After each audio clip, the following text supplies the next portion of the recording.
For CAT III environments, we recommend a digital multimeter in the 110 series. The Fluke 113 offers the possibility to perform basic measurements and connection tests in a fast and easy way. Its V-check function lets you test voltage and continuity at the same time. The Fluke 114 has a low Z feature that helps prevent false readings caused by ghost voltage. The Fluke 115 includes current measurement.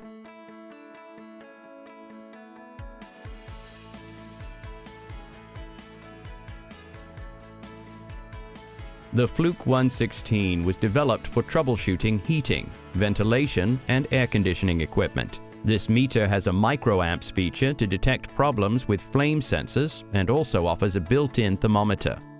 The Fluke 117 has a non-contact voltage detector, so you can get the job done faster.